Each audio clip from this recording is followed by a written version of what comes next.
Good morning. Hey Mo, good morning. How are you? Let me turn off the recording. Good morning, everybody. Welcome to a new episode of Rise, Shine, and Grow. And today we have with us Mo Srour. And Mo, so recently I had the distinct honor of meeting Mo at a couple of breathwork events that we hosted along with Mati. And I feel like I am a little late to the breathwork game. Mo's been doing this for a good 16 years, and his career has really been shaped by, some esteemed teachers. And I think that, what I feel pulled towards and called towards is the spiritual piece. Just getting to know you a little bit, Mo, and just seeing that you're so spiritual and like everything is kind of centered around God and spirituality. And I resonate with that a lot. So I'm excited to have you, and thanks for joining us today. So thanks for having me. Yeah. Uh, Go ahead. I think it's literally we decided to do this event. I think we spoke about maybe 24 hours before. That was like our meet and greet, and this is Yeah. the third time we're actually engaging face to face. So I like this. It's good traction. Yeah. So now I get to like actually get to know you. Like we worked together first, and I did the same with Mati. Like we led a whole retreat and we led all these things. And then I'm like, okay, Mati, now I want to pick your brain. And I feel like I'm doing the same here. So and I think my audience has so much to benefit, and it might be just a bit of a different audience than what you're generally who you're generally speaking to and who gets to know you. And I think this is a special opportunity for my listeners to really get to know this who is this Mo Srour. And once I met you, I was like, oh dude, I'm getting to meet Mo, but everybody already knows Mo.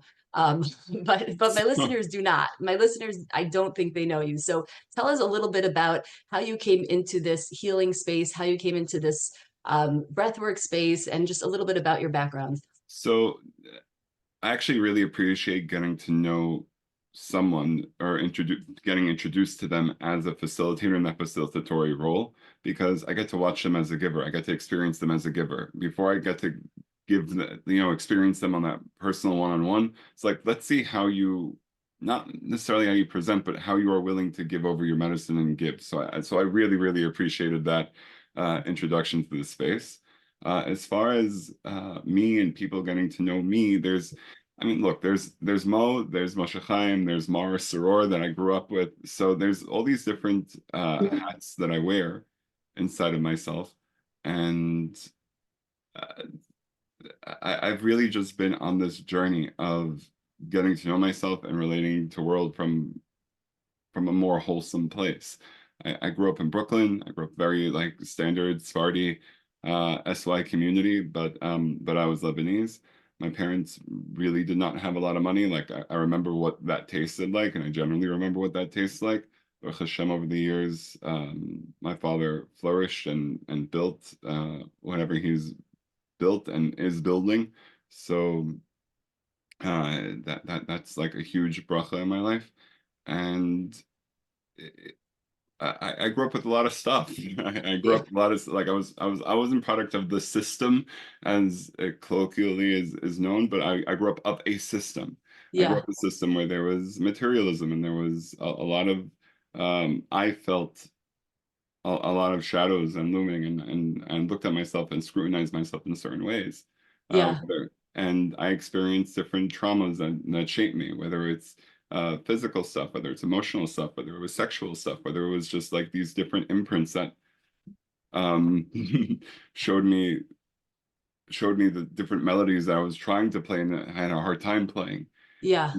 And I had it was a very, very interesting time for me growing up. I was the big kid, I was the fat kid, I was not coordinated, I was not good at sports, but there was this unquenchable thirst for more, for spirituality, for God, to know that. Like and I kept on like looking up and wondering like, well, what is all this? And Yeah. there's got to be something more. There's a magic to life. There's power that's orchestrating everything that's under it. And then slowly but surely, I heard these words called Kabbalah, and like, stuff that are deep and stuff that are deeper. And yeah, it became this track that I never got off of. Yeah. And whatever helped me embody it and make it more real, whether it was in the psychosomatic, whether it was in the psychological, whether it was in the gym, whether it was with a therapist or a practitioner. I went there. Whatever helped me practice, to practice making it more clear on who I am, what I am, and what I'm about, and what I'm not about, and to make it more real. I really wanted to make it more real. Yeah. And Yeah. at the So same time, I was painfully human and forgetting myself left, right, and center. So it's yeah, like it that was not that's just what an uptrend. yeah, that's what I'm curious about. So at what age, like meaning it sounds to me like there was a lot of trauma, and if you're willing, I would be curious to go into it. But it also sounds like there's always a spiritual call inside of you. So was there like a certain age where you became more tuned into that and started the journey, or was it all kind of mixed up together, or was there kind of like first like just a a dark trauma phase and then moving into a more spiritual phase, or how did that kind of look? So I think the older I get, the more I'm realizing that it's not linear. But if I have to take certain strands, I'm never going to say the same story twice, especially when it's my story, because I'm Yeah, always like visiting it from a different place. But yeah. I grew up with a lot of medical issues from utero. My mother had a very interesting pregnancy, and there Okay. was from the tests that were coming out, there was a lot of concerns, there was a lot of questions. So they knew, so there was whether I was going to be mentally okay, whether I was going to be physically okay after the Turns mental. out you're mentally fine, one might say. Apparently, One may argue. one may argue.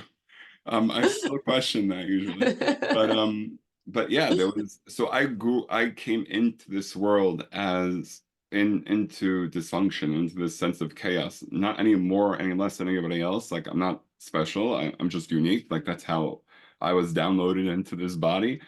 And so I grew up with this, like, okay, there's something different. There is something that requires more attention.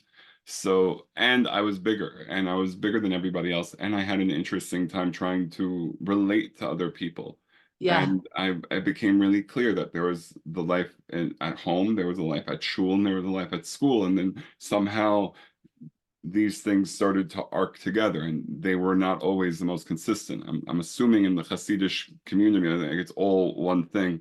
My father was Baal Tshuva. I went to a uh-huh. very modern school that was mixed, and then I went to a very black type of Israeli shul. So Got it it. was a very one, like there was these small clusters, and I Right. flourished in each one of them.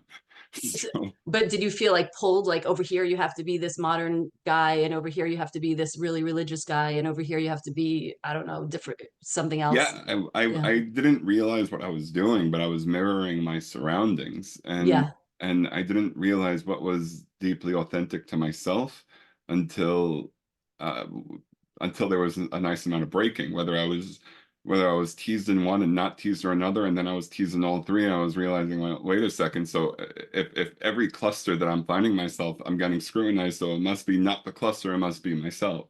Yeah. So very quickly, I convinced myself that there was something wrong with me. So that was pretty pervasive, Yeah. and there was a lot of unlearning that needed to come with that, Yeah. and standing up for myself, especially in grade school, and that was difficult because bullies know how to bully. Bullies don't really know how to, um, defend themselves Yeah. against somebody who's bigger than them. And then I'm Right. realizing that, wait a second, maybe I'm bigger than the bully, and maybe I'm a bully myself when I'm bullying myself. So Yeah. So it was like kind of this cycle where you're like you felt like the victim, but you might have actually been also victimizing others in this kind of dynamic. I was Was victimizing myself more than and you're anything. yeah, was there any awareness of all of this, or was it just all kind of reactive? I really was, I was the oldest. So there was always that awareness that there was things that were outside of myself. So yes, I was the guinea pig, but I had younger brothers. I had that sense of responsibility. I had that sense of love. I had that sense of camaraderie.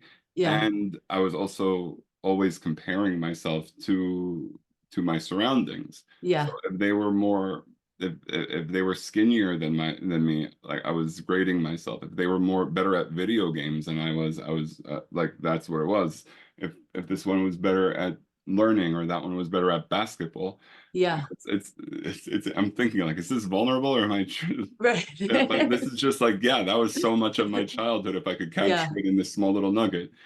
And um there was this still constant unquestionable thirst of, Yeah. what is God? What, what's this orchestrating power that's all around us? So even if I didn't, if I wasn't socially making it, there was this internal prayer that was alive and well. Yeah. And this connection to my roots, this connection to my family, this connection to Torah is like Where to really if you had to understand. guess where that spiritual kind of like tether that was like sort of tethering you all the time, if that was that from your parents, was that from your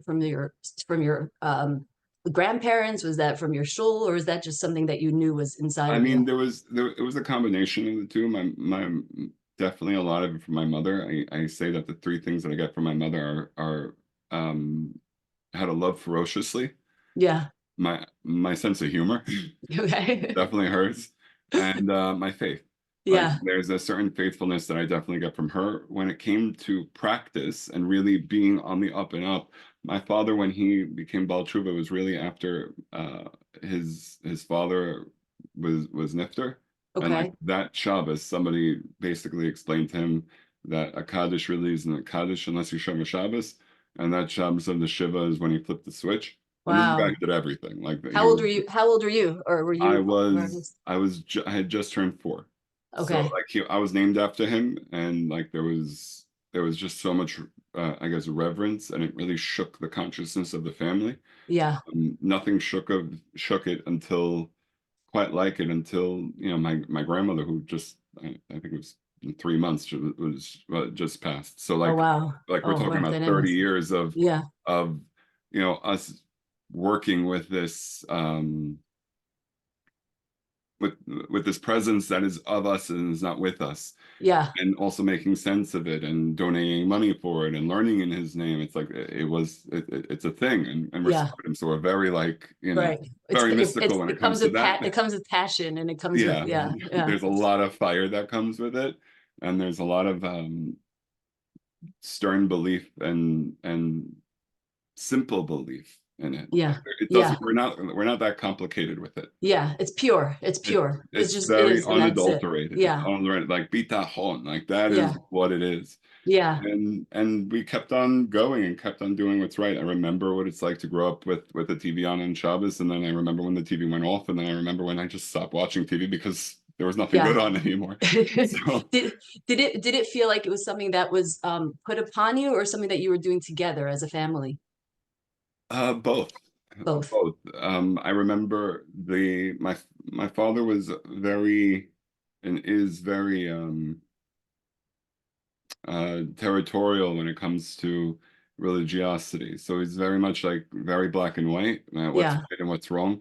We never yeah, really had the option to not do the Shabbos thing. yeah, So yeah, it was always very much what was expected, and that included davening. So yeah. when like in my mother's head, it was Shabbos, davening, and kosher. Like you do these three, you're good. You're a good Like Jew. Yeah, you're a good Jew. And it was very, very simple. Like anything learning is extra. Any Gemara yeah, you want to learn, like it is so far beyond her. But yeah, sure, you want to do that, great. But those big three was Shabbat, kosher, and prayer. My father yeah, was very, very, very big with that. yeah, And that was and then it's interesting. Anything that I wound up straying from while in this wonderful road of finding myself, it was in one of those three. Nothing, God forbid, I never ate yeah. rape or anything like that, but But those were the areas of those tension. were the areas where I could wind up rebelling, Yeah, finding yeah, myself in, yeah, and experiencing a pushback. yeah. So this is by the way, when we were prepping for this, like I had no idea that this would go in this direction at Me all. neither. But I'm really excited. I'm really excited to be hearing all this. And I hope like you're comfortable sharing all this. Would you share some of the like just before we move into like how you sort of found a little bit of healing and how you started to connect on your own spiritually? If you're willing to share a little bit more of this place where you were feeling bullied and maybe or feeling victimized and maybe victimizing yourself in the process. Can you give us a little insight into that experience? Just So as a, and what age were you? So I remember even from 5 years old, this older kid, this older redhead, and I still even know his name, stole my earmuffs Yeah, in a nursery, and like it was a thing. I remember in shul that this other guy, who ironically enough had my last name but no relation, was very mean. yeah, They were yeah, just very mean. Kids are mean. Like yeah. that's just what it is. Kids are hurt. Especially 30 years ago. Kids are hurting also. Yeah, I think people have a little bit more awareness of what children need in their inner world and tend to it a little bit more. I think, like you're Mhm. saying, 30 years ago, people were not tending to kids' inner world. No one was tending to mine that, 30 years ago, that's for sure. And Um, and yeah, I, I remember actually being mean. I remember feeling bad about myself and being mean. And I remember after high school actually calling a couple of girls and apologizing to them because I just wasn't nice to them. We would like make up these little chants about them and stuff. And I don't, looking back, you might have called it bullying. I wasn't aware of it at the time, but I know that it was just coming from a place of wanting to be funny, to get attention or whatever it was. I, I, Um, I what was think your the take? I think the adult in me is calling it bullying. Yeah, I felt teased. yeah, I felt made fun of. Like yeah, I was teased and made fun of. I was called the fat kid. Like Mo is fat, Morris is fat. He's the fat boy. Like that's what I you know yeah, developed accordingly after doing that. I really yeah, felt not wanted. I was the last one that was picked. So it was really rough. yeah, It was very, very rough. And my parents didn't have the social pull in that system to get anything to happen. I remember being teased on the bus. I remember yeah, being kicked. I remember being like really like hurt and yeah, a yeah, couple of times. And and there wasn't this real awareness of handling yeah. the way I imagine the way a mother would do in now or a father would do Would you now. as a kid, would you have even spoken about it to your parents, or was just like this is my deal to deal with, or You know, I didn't realize as I didn't have this awareness that something was really wrong. yeah, it was I just like really this like just this is is. just my life. Yeah, This is what I sign up for. I'm going to go and I'm going to get scrutinized. I'm going to do extremely well in school because I was smart, yeah, really smart. And then I would have issues socially. I would have issues when it came to relating to people. I didn't like they can I don't know how else to say it. I convinced myself that there was something wrong with me. I really yeah. thought that it was me, and I wasn't taught the social skills to play in the schoolyard. My It, father was busy working. He didn't teach me how to throw a that's ball or that's have I think a friends. key that it's, and I feel like it's a certain learned helplessness, and that kids whose inner world is not tended to, or their parents are busy or distracted, and the kid just doesn't want to burden the parent. They don't think that anything could be different, right? It's not necessarily about your parents' pull, but it's that just like this just is what it is, as opposed to maybe a kid who does have this open dialogue with their parent, or the parent is kind of more tending to the child's inner world, then the kid would just maybe more naturally turn to the parent and say something is wrong in the situation, as opposed to, something's wrong with me and this just kind of is what it is. I mean, look, I remember where I was at 7 and where I was 8 and where I was at 6, and I remember where my father was. And I remember where the business was, and I could talk to him now, like, where were you doing? Where were you Yeah, traveling? That's when China was first opening, and then yeah, anybody who was yeah, a distributor and who was working in furniture and working that, like, that's what they were doing. yeah, They were grinding, and especially, and if you didn't have, you really didn't have back then. So it was really guerrilla warfare in order to provide for your family so there's food to eat. yeah, So it yeah, was very so I understand that now, but not realizing that it's the role of a father in theory, I guess, yeah, and in yeah, practice yeah, to to to teach your child how to relate to other people in a more in a certain way. It happens to be I was in a system where you know, it is very hierarchical when it comes to money. It still is. yeah, It's not yeah, a secret. yeah. And that was So you're already at a disadvantage, or I was you're, very or much at a yeah, disadvantage. I remember like my mother going on carpool and kids were asking, when are you going to get a new car? Because she had this busted up Bonneville that, that's what we had. right, Like right, that's what we had. right. Nobody really cares now that it's arranged, but like it's got Yeah, nothing to do with anything. yeah, But back and kids learn how to take after their parents and how they're able to measure worth. And nobody teased me about money, but people really looked at me in terms of just how I was able to relate to them. So you felt it, meaning it's and you decided that there, and then somehow you got this message that there was something wrong with you, I decided that that was physically, true. right, right. You I decided that just was true. I Yeah, decided that was true, and that was going to be the way I looked at myself. And yeah, I still remember like making that decision. It was an imprint going over time, and that's where I really became the perpetrator for myself. yeah, And at the same time, like yes, I like somebody started taking advantage of me, and I was convinced like, okay, so this is how I'm going to get attention, yeah, and this is how I was going to get love, and then you had the shame spiral that started going, and again, I was too scared to talk to my father because A, he was always very busy because I knew enough about where his priorities were, and right. any discussion was going to be around that.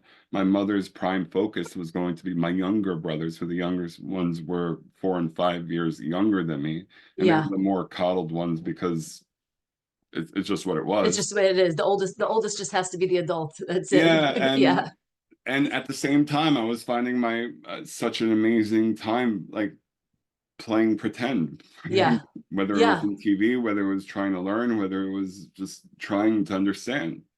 And yeah. yeah, So this kind of became like the new identity is there's something wrong with me, and instead of letting the outside world have the power of that message, you kind of embodied that role for yourself of self, self, and I guess there's a sense of control in that of you can't hate me, I hate myself, so I so hate me more. so you're So not yeah, going to hate me yeah, more than I hate myself, and yeah, you're I, not going to bully and me I more have than this I'm going under to I bully have this myself. under control, and you can't hurt me. I will hurt myself, I'll hurt myself harder and bigger and all that. And so how did you kind of shift into, and you when we were talking privately, you kind of said it's not so much about change, it's about growing up.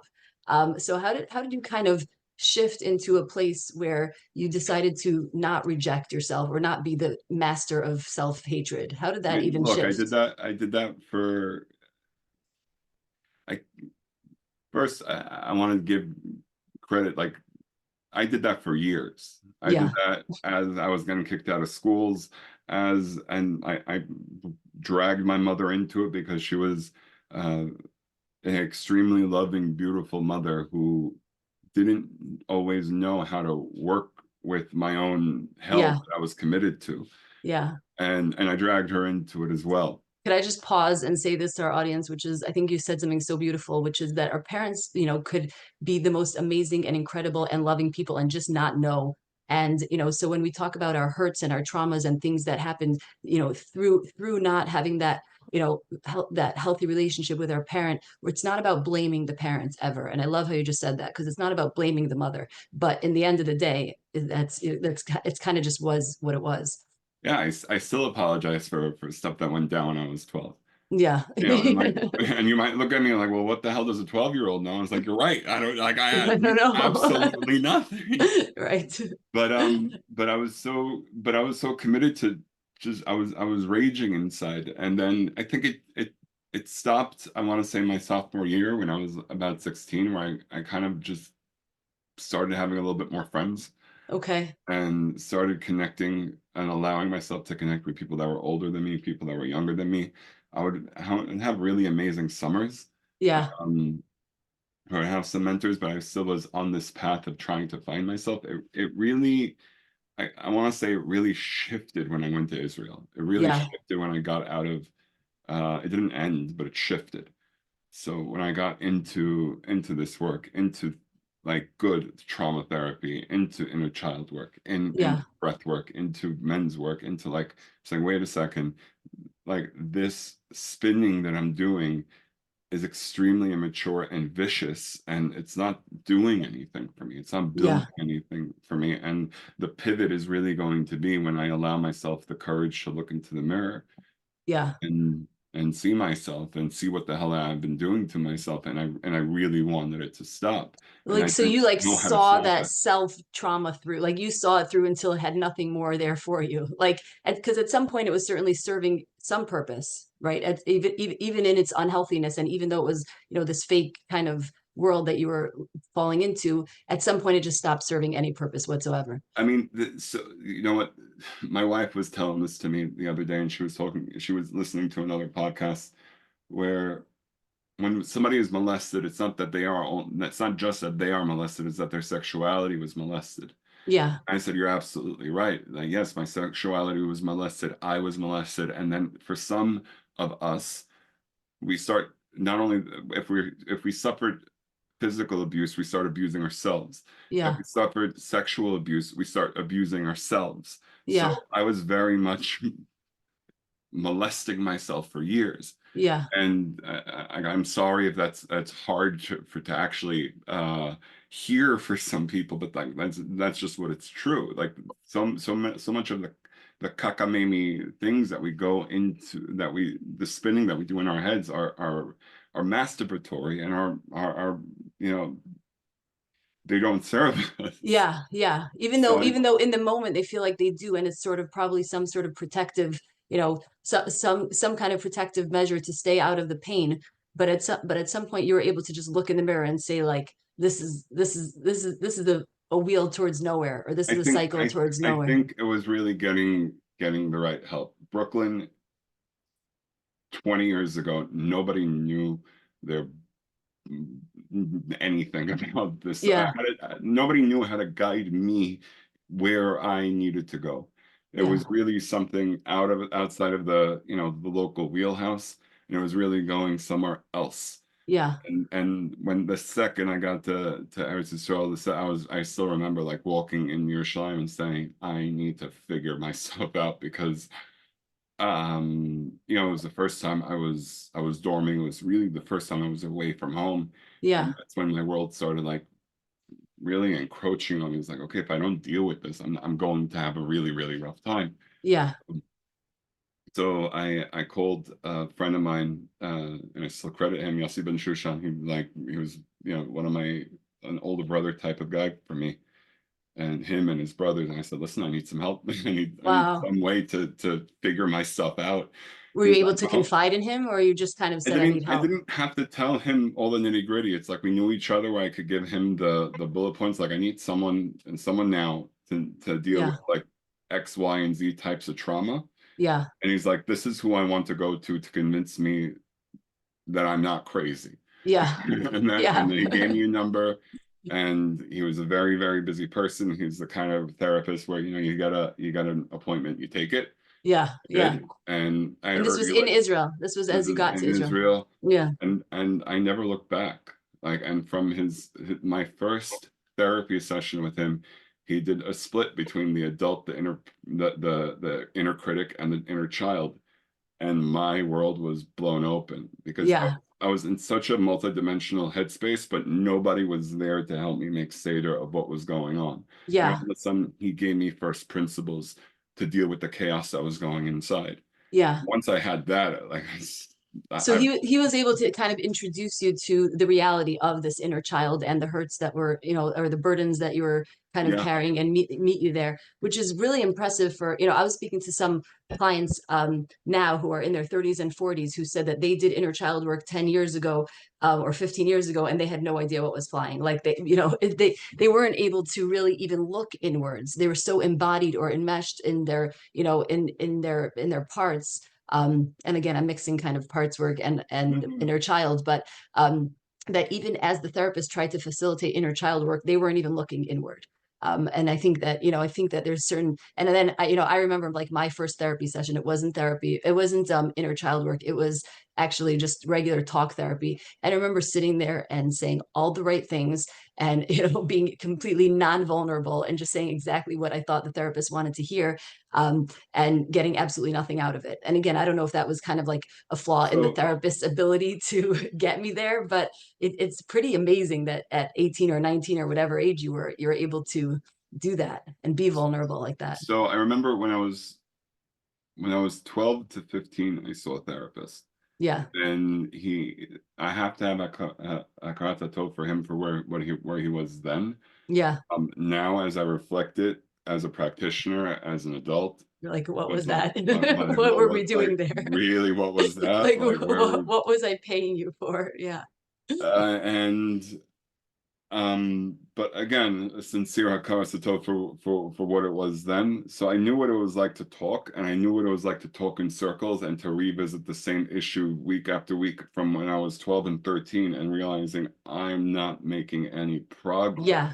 And that was you at 12 or 13. So a lot of people do Yeah. that at 20, in their 20s and 30s even. So I Yeah. had done that, and I was Yeah. not interested in doing that. And if I was going to take time from my learning, from my Israel experience, and spend money that belonged to my parents, and Yeah. think about it, like you send your kid to Israel, there's a certain finite amount of money. While Yeah. other people are going, out. I already allocated 400 Right. shekel a week to go to this Right. therapist. Right. Right. And So you're it's like, like, no pizza for okay, you. Right. yeah. Yeah. Um, So you had that awareness already that just sitting and talking about like the current, the present issue or whatever it is, or the fake present issue is not going to be yeah, the path towards healing. I was very clear that I lived in different worlds at the same time. There was Yeah. in a world of my trauma, there was my past, there was wanting to be socially accepted, there was wanting to be spiritually attuned and be a good Jew and all Yeah. that going on at the same time. And I did not always know how to hold that multidimensionality. And it was hard. And Yeah. it's funny now. We're talking a lot about past, but now I see people that kind of make a decision to go one way or another. I never gave myself the opportunity to do that. Like I never thought about leaving from God because it was just never a thing. Right. It was never an Right. opportunity. It was never an option for me. So now I Yeah. see people that do that out of Muncie. Again, no judgment at all. Right. It's just interesting for me to watch Do because you wonder what goes on in that inner world? Because I have the same experience as you, kind of where anytime I was off, sort of had strayed from what I knew was right or what I felt was right, I had so much inner turmoil that actually leaving any system never was an option. But being in the system, had a lot of pain and challenges. But then, the further I'd stray from where I wanted myself to be, the more inner unrest I had. It was never like, okay, just go all the way there. It caused more turmoil or I don't disconnect. think I ever wanted to I think there's a difference between wanting to leave and wanting the pain to stop. I really wanted Yeah. the pain to stop. I Yeah. didn't need to be out if I didn't I knew enough to know that if I left, it's still going to be there Or be worse, or be possibly, worse. because you're not aligned with your spiritual self to a certain extent. So like I was the type where even when I was sinning consciously. Even when I Yeah. was sinning, like I had that guilt, not because I was special. Like anybody, let's put it this way, any guy knows when he's alone in his bedroom, that something is watching, and that guilt is there. So it's like, Yeah. can I compartmentalize it enough? Uh, as much as I was able to compartmentalize, it never went away. So I Yeah. was Yeah. very So it's causing cognizant you, of it. it wasn't something that was pulling you towards there. It was something that just gave you more dissonance or Yeah, yeah, so I was really done with furthering my own dissonance, and I didn't realize how much I was committed to my own dissonance, yeah, and that's yeah, what years of therapy would help me realize. But I didn't uh, know how much I had to give until I started giving. That it was not just spinning in my own chaos, but once I was able to find that sense of quiet and start to make that Seder in therapy, then this whole other dimension of me started coming out where I could start giving. And interesting. I realized that wound up being I had this energy Yeah, and it needed to go yeah, somewhere. So yeah, it was either going to turn inwards and twist, yeah, or it was going to be channeled appropriately.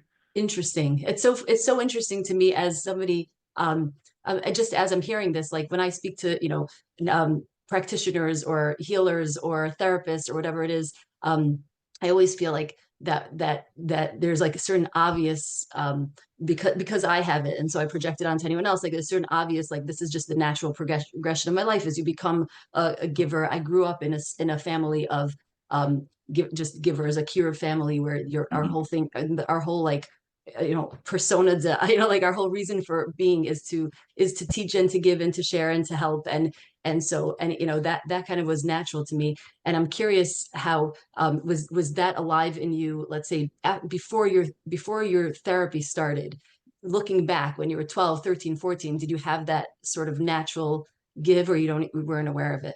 Yeah, I did. I definitely did. I had this unrelenting, this relentless, not unrelenting, but this relentless desire to be of service, Yeah, to yeah, give, to be helpful. When there was a need, I'd go for it. Now, what piled on to that nature was all the, self-deprecation and shame and trauma. But my mother reminds me of the time where I would like get up for women on the bus, like old, yeah, these old black women. I would give them the seat, yeah, and yeah. I would just like, okay, like isn't that what you do? Right. Or like your Like, siblings, like it sounds like you were yeah, there for them. I Yeah. was very present to there, and that was second nature to me. That never stopped. Yeah. That was just, and I think for me, I never really played into it. I never thought of it as a thing. Right. It wasn't until I started quieting down the inner chaos did I start to wield it in a certain manner. But Right. in terms of the giving, in terms of the caring, in terms of the visiting, in terms of the being, in Hebrew you would say the ichpatiyut, the Yeah. care Yeah. for humanity, that was That was there. sincerely alive in me. I don't always give credit to it Yeah. because I'm not out of Because false humility, but just I'm not because it's gonna second get nature. high Like off my own supply type of thing. yeah, yeah, yeah. It's kind of just the way you're built. So as you were starting your healing journey, you also started to take this inner energy and turn it outwards. And I know just from like just learning now that like you've been in this healing space and for a lot longer than anybody else, in the inner child work, in the breath work. IFS is kind of newer, especially in our circles, but it's been around for at least 10, 15 years. And it sounds like you were at the forefront of it. So tell me how you kind of became officially in this space, officially. I mean, I think the one way I would put it is I wanted to find my avenue. Like I knew I was meant for something. Yeah, I'm not even saying that when I found that thing already, but I knew that I was meant for something. I was always looking for that avenue to manifest and to bring creation a little bit more further, to help expand the consciousness, to help yeah, bring Mashiach, to yeah, help make it more real. And I knew I had this part to play in it. And I was always trying to find the avenue.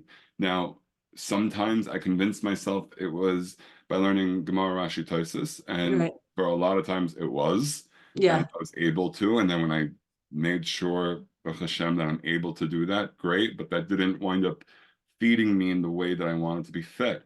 yeah, And like, okay, at the same time, I started getting exposed to this therapy world, this IFS world, this inner child world, this inner critic. And then because of everything that I had gone through, maybe because of my size or my sheer capacity to feel, yeah, I was able to like feel certain things with people, and I was able to resonate and without feeding into their drama, but actually feel enough in order to connect with them in their vulnerability, and then find that desire and flip it into generating it and going going forward with it. yeah, One of the most the sincerest compliments somebody told me once was, it was actually an ex-girlfriend she told me about like 3.5 years ago. She looked at me and said, "You feel incredibly." yeah. And I was like, "What?" Like you need one more word to finish that sentence, I was right? like, "What? What?" And it was what I appreciated was that I don't always allow myself to see myself, or because sometimes I'm scared that if I actually allow myself to see myself, I'm going to get too big-headed for my own good. I'm already big-headed. I'm already full of myself. But if I actually see myself, maybe then I'll be full of myself even more. Yeah. So appreciating, so I started realizing that I was able to feel Yeah. and allowed myself to feel. And I was dealing with my own stuff and my own inner turmoil. And then slowly but surely, I started staffing workshops and working with myself through workshops and working in staff meetings and working on in weekly groups. You're talking about 2 groups for a week for like for 3 years, and moving back to America and then doing groups in Crown Heights all the way through for about two Yeah. years until the chauffeur collapsed. Like that was my playground. That was my wheelhouse. Yeah. Yeah. And I had a ball. Did you have I a ball? Did you so I'm curious if you this what was this feeding? Was it feeding the need to was it feeding the need to give back? Was it feeding the need to heal? Was it feeding the need to kind of feel accomplished? And if that's too personal, it's Not okay. at all. I Yeah. think I found it's like I enjoyed ironic as much as I enjoyed noise, I enjoyed silence more. So when somebody was coming in with dissonance and I could help them create space to bring more ease to dissonance and Yeah. act as that mirror, then awesome. Yeah. Lights are back on. Like like it was a drawback. I felt I was very cued into my capacity to be a mirror for other people. Yeah. Drawback from that is I did not always allow other people to mirror me. I needed a mo. I needed somebody to like, mirror Yeah. back all my stuff. But Yeah. for me to mirror other people's stuff, again, and not, I wasn't telling them their dysfunction. I was just, if they're coming with A and B and maybe hearing it as BA It is was just you helpful. getting it and you Yeah, being and I able was to be able to safe get enough it. to get it. Yeah. I was able to get it. What they were feeling kind of made sense. And I was very um I was very secure in telling somebody else, well, what you're saying doesn't actually make sense. Yeah. Right? To me, Yeah. to But me. also to tell them that they're safe to feel this way because you've been there, or is safe to, like, meaning they're not going to say anything that's going to throw you, make you judge them, horrify you, scare you, creep you out. So that you kind of are So I had safe in that sense. Achon. Yeah. So I had actually I spoke to a friend to a friend of mine. I think like Isaac Neuwirth. I Oh, asked okay. him, and the last Hineni I was on, I was actually back in Morristown where we did a bunch of Shofar workshops. I know Yeah. there's a whole journey to home chapter in between. We're not even getting It's into a whole that. separate The whole podcast. other Yeah. podcast. But in terms Yeah. of the Shofar things, like now I'm married, I'm a father, and now I'm seeing, where I am in relationship to other people. And I was telling myself, how in God's holy name did people take me so seriously for years? Like it doesn't actually make sense to me, because if I was to look at this 21 or 22-year-old schnook, I'm like, okay, good. Like, thank you. Like, thank you. How, and I looked at him, I was like, how did people take me seriously? I didn't have an answer for it. And Yeah. the answer was the like you're forced to say if that it was real, Yeah. because the only way that people would do it and come back and allow themselves to come back, it wasn't. And to me, to a 22-year-old schnook, it was Yeah. not getting paid. Yeah. And if I was Yeah. getting paid, I was like, compared to today, I was getting paid bupkis. Yeah. Because I wasn't doing it for the money. I was doing it because there was like this drive to do it. And he looked at me and he said, "Mehechach, you have to say that it was real. Yeah. That You it don't would have to take you." understand it. You don't have to understand it. It just is. And you And could by the way, see just it could be your presence too, meaning besides everything you've been through, it could just be like, we were talking before that you're a big guy. You kind of it lends a certain authority also, even at 22. I'm curious if, if that's a piece of it. so Um, I was also yeah. I was very clear on what I knew and what I didn't know. I didn't know how real it was. And life will teach you eventually what Yeah. real is. Yeah. And so, and I think and if I'm answering it, the only way I know what's real is by living through the consequences of the choices I make and what choices I didn't make. So at Yeah. 22, how many consequences have you? You've paid enough. You paid a lot, but you haven't paid the real ones. You Yeah. haven't watched life smack you upside the head 15 ways Right. to Sunday. Right. So But I was able to like see a person whose life has smacked them once, twice, three times, four times, and not judge them for it. Yeah. Like I didn't care. I didn't care. Like I last 2 weeks ago, somebody who's been in SA for however long, for like 15 years, and he really judged himself. He would not even give his last name. Yeah. I'm like, okay, like not the first, not the last. And then what's adorable is he winds up messaging me on WhatsApp, and on WhatsApp he has his last name, and he's telling me, forget it, imagine that name being erased from the inside of your mind. Yeah. And I couldn't. I think it's amazing that people with prevalent names want to do this work, but like I'm not of that system. I'm not of Yeah. that system Yeah. where that means something to me. It So doesn't they're carry so that so weight. it's that ability to A, resonate with them, B, maybe you've been close to where they are, if not where they are, and C is also just like the judge. There's no judgments at all, meaning this is the human. There's this understanding that you kind of give to people that this is just the human condition, like this, it Yeah. just is. We don't I need to was we very don't need much to judge it. embracing of the human condition Yeah. and whatever, and I understood that whatever your last name is, you are subject to the human condition. You're not Yes. above the human condition. And if you want to Yeah. pretend that you are, okay, Yeah. sure. Yeah, there's a certain, especially with, certain communities more than others, but it's probably prevalent in every community, is that we're not allowed to have problems, or we're above problems, or if you're a certain level of religiousness, then you are supposed to not have these problems. And if you do, then it's a much more terrible secret, or it's much more shameful. Yeah. Um, and I think that, again, you have your feet in a few different communities. You have the Syrian, you have the Sephardi community, but you also work with the Hasidic community. um, and so you can probably speak on this better than me. What do you see? What would you say to somebody who is in pain and trauma and has been through maybe similar things to what you've been through, or just feeling this, and has shame surrounding it? So what would you kind of, and again, I'm sure there are listeners who are listening right now and saying, I have secrets, or my family has secrets, or my husband has secrets, or my kids have secrets. What would you say? So no secret is big enough for you to actually convince yourself that you're less than. No secret is big enough for you not to find your way home, or at least not to want to find your way home. Judaism, Yiddishkeit, the Zohar, Kabbalah, it's very clear on what mistakes are mistakes that are almost like irredeemable, and what mistakes are. So for many of the cardinal sins, yes, there's either I have to die, or the me that was sinning has to die in order to find my way home. But the ikazach is that there is such thing as tshuva, there is such thing as coming home, and none of us are above that. None of us are beyond that. And it's always within our grasp. So Yeah.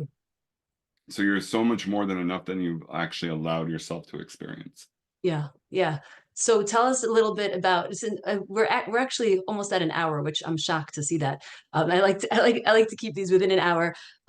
But can you give us maybe two or three. I don't even know if I should ask you. Like, I wanted the audience to hear about your travels and all of that, and where you've been.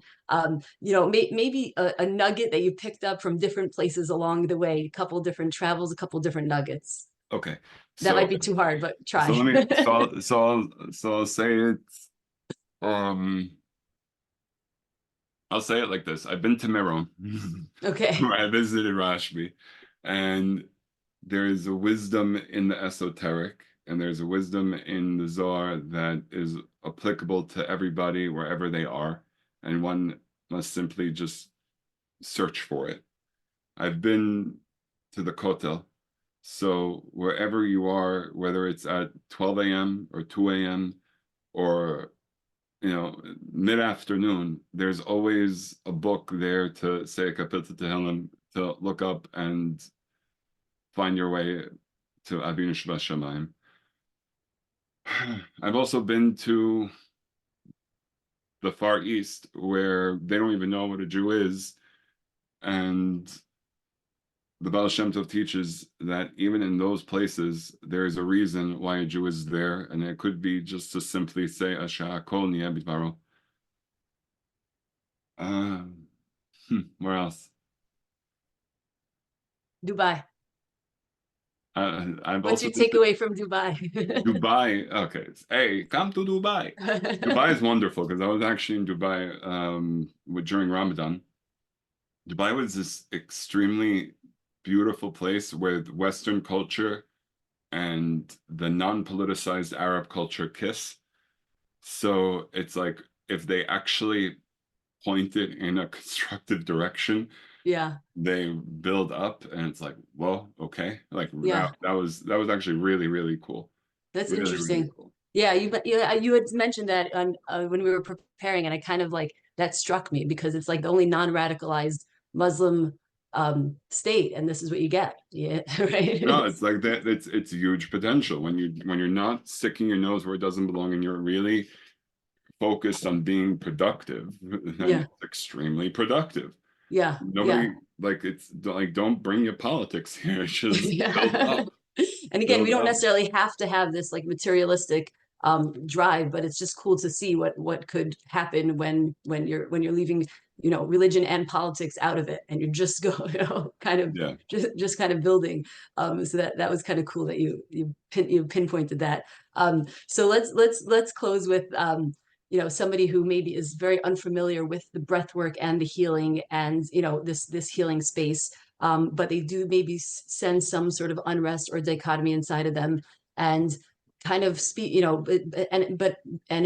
it feels like they need something or something. There's a disconnect maybe in their marriage or maybe in their spirituality, and they haven't necessarily heard of breath work. So what would be your 101 for them, or what information would you want them to have? I think humans have this unique ability to experience dichotomy. It can experience two different opposing sides of things.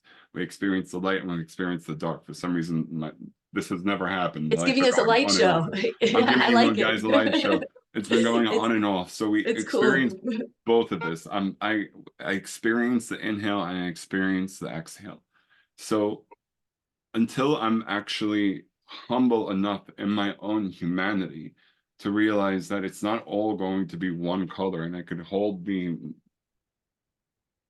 multidimensional nature of life. I could hold two things at the same time. I could be really wanting to sleep and also hold my child while they're up at 5:30 in the morning, and breathe into that and create space for that and honor that I have space to hold both. I have space to be upset with my spouse and maybe upset with their last choices and hold the love that I have for them. It's not Yeah, an either or type of thing. I could be on a diet and really want chocolate.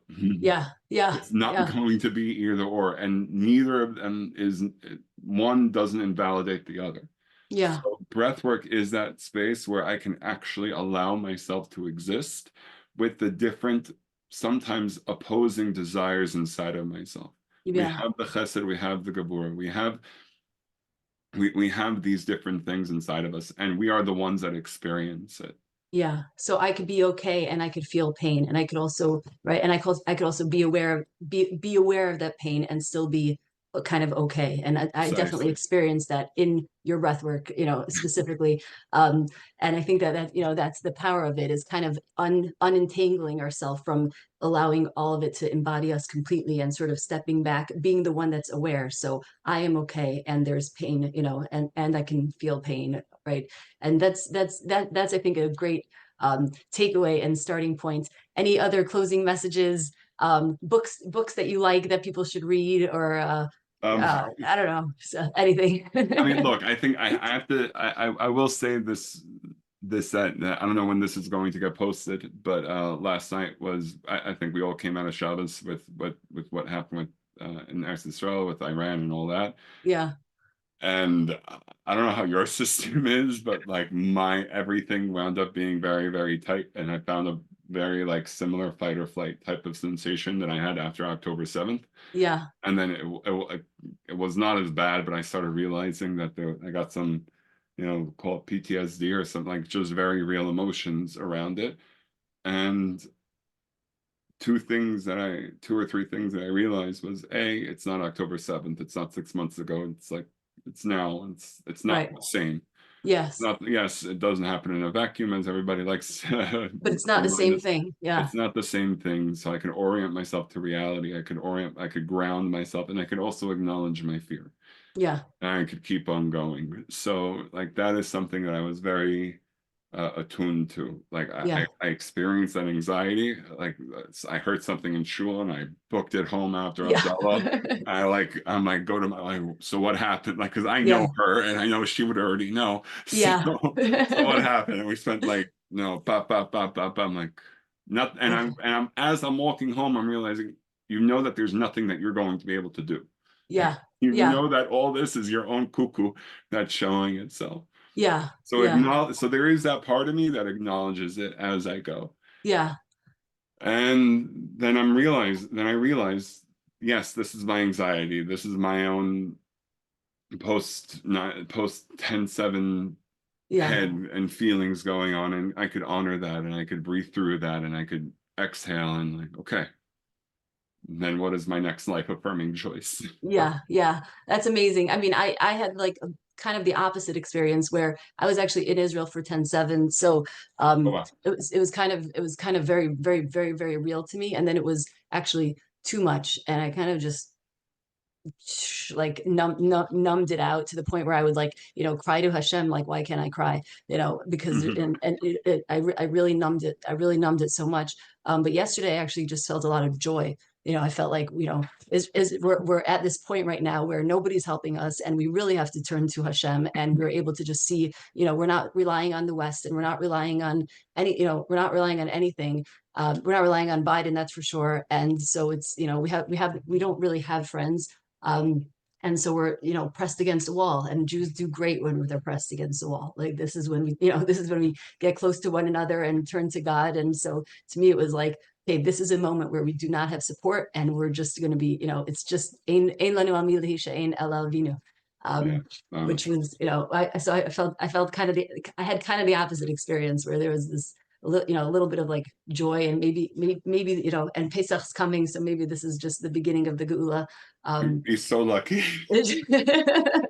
It's not easy to be numb either. So, we were talking before about your ability to feel. And I sense, with a lot of, people that I work with, and myself included, that there's almost like a hypersensitivity in being in feeling, and then kind of needing to, I know for myself that then I go the other way and shut it off. I remember as a kid being so sensitive to other people, how they looked at me and what they said and how they felt, and how, what I needed to do in order to make sure that they were okay and happy, like very just tuned in.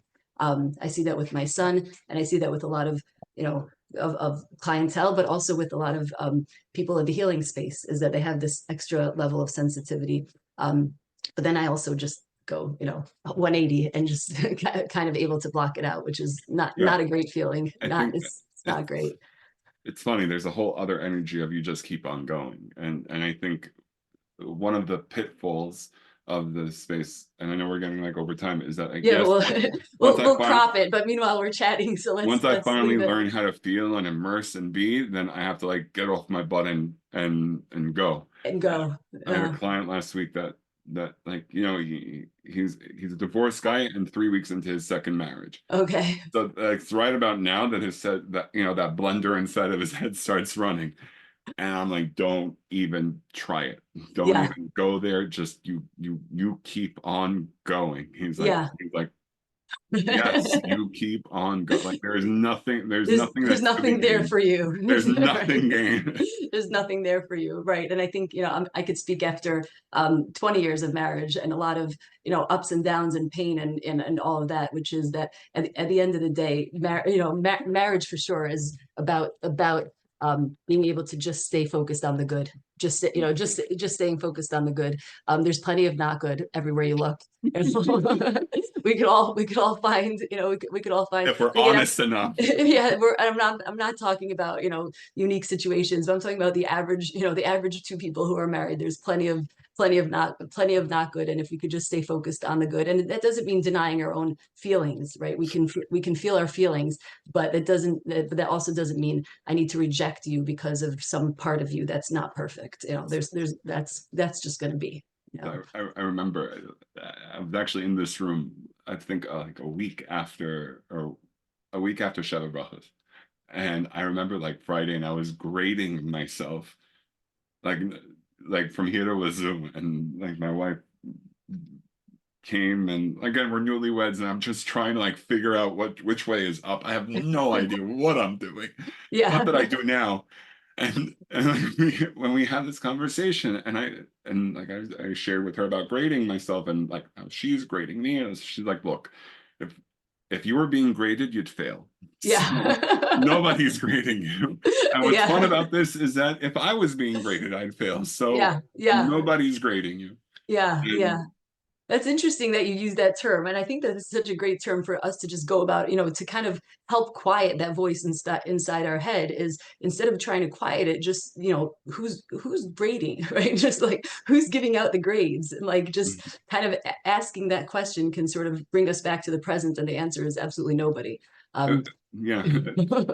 What's interesting is like I did a podcast with Ellie Nash a while ago, and then it posted, and then both my parents heard it. Yeah. And I was not ready for them to hear, Ooh, yeah. like there was nothing wrong. I think I was even more vulnerable on this one than I was on that one, but like they were just not ready for it. And they were like, well, did you prepare? And I was like, no. Like, did you know what you were going to say? I was like I generally don't. It's the best way. Like, fine, we're really proud of you. You have an excellent vocabulary, and fine. And they left it. And I realized, right, this world that I'm carrying inside of myself, there's no way that even they could ever grade. Like they don't live inside of my head. And it's yours. And it's yours. It's mine. It's yours. It's yours to speak eloquently or not eloquently, and it's yours to speak. I had a similar experience. I was interviewed for a paper in a Jackson newspaper to be the feature for Pesach. So they called me, and we spoke for about an hour and a half, and I haven't heard from them yet. And then, as I was thinking about it, I was like, did they like it? Did they not like it? Was it not good enough? Did it not resonate enough? Was I too vulnerable? Did I say things that were, and then I was like, whatever.